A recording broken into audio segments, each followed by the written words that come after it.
Benjamin Netanyahu's senior advisor Mark Regev has appeared on CNN, where he was interviewed by anchor Jake Tapper. That's when Regev made a claim that we all know is a lie, one that Tapper was quick to pick him up on.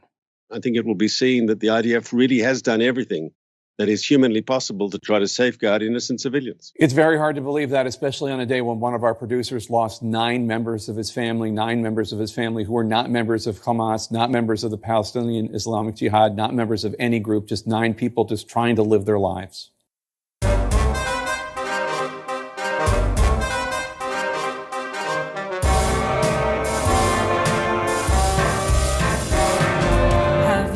Them hush the critics, calling all anti-Semitic, shutting down the real debate. Zionism they conflate, a rhetoric of immunity, shielding them from scrutiny. Media is cowed, no critique allowed, afraid to lose with the need to excuse, shut down debate with this new trick, Puttin on the RITZ. With no check on immunity, Israel's impunity must be ditched. Puttin on the RITZ. Gaslighting is a preferred tactic, orchestrating complexity, a racket tactics, no critique. Can one speak? That is legit. To challenge it must dismiss. Puttin on the RITZ.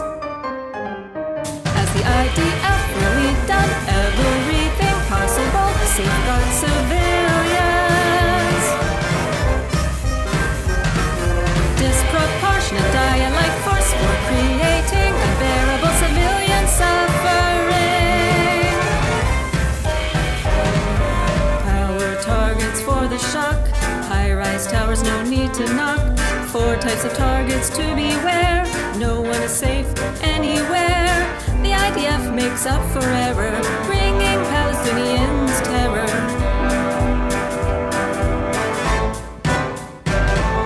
Smears and attacks, not the issue, nor the facts. Pressure tactics or guilt trips. Puttin on the RITZ. Coverage is skewed by Israel's censors, who review and act as repressors.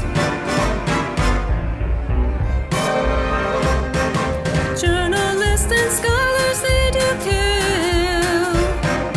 Western press and politics they chill.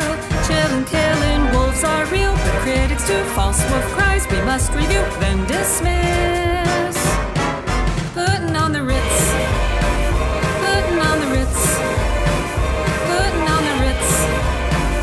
Puttin on the RITZ.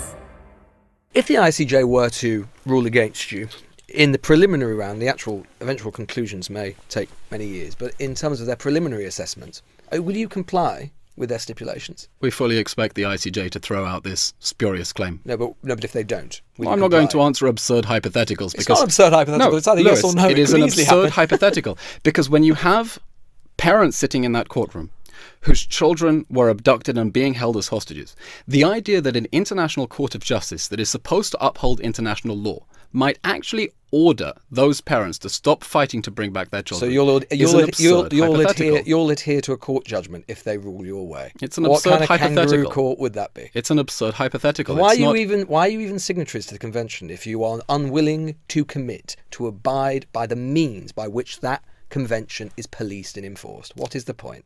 Lewis, the State of Israel was one of the first signatories to the Genocide Convention, because the crime of genocide was defined. And so I would have thought that the State of Israel would be the first to say that they would want to see that court stipulations are adhered to for precisely the reason you are referring to. The State of Israel would like to see international law being applied fairly, understanding that to the extent... In the way that Israel wants.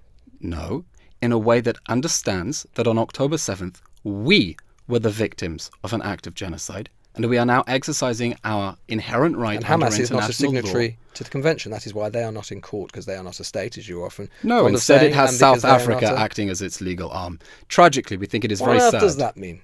That's just engage. South Africa. Have you ever heard of the phrase of playing the actual issue rather than the man? South Africa is playing advocate for the devil. South Africa, which has aligned itself with Russia and China and Iran, the same South Africa that invited Iran, which backs the Houthi rebels, to be part of the BRICS, has decided to throw its lot in with Iran. What do you think it and, says and for Hamas? What do you think and it on says, October 8th, what do you think it says you asked me a Israel? question. What do you think it says from Israel's moral authority that you're basically saying that you will only obey what a court says if they agree with you? That's not how courts work. The whole of society, as you know, would dissolve into disorder and anarchy. You're basically saying international law does not matter to you. I'm not saying that. You're putting words in my mouth. Well, it's what the I'm logical saying, inference of what what I'm you're saying. saying is that as 136 hostages are still trapped and being starved and raped in the Hamas terror dungeons, the thought that the International Court of Justice might order Israel to cease its efforts to bring them back home to safety is something so horrific that I can't even imagine. But that they might say, scenario. for example, that they want you to ensure that there is access to see what's going on at the moment, that there are documents available to them, all of these stipulations that might enforce and help them understand what is happening. Would you not?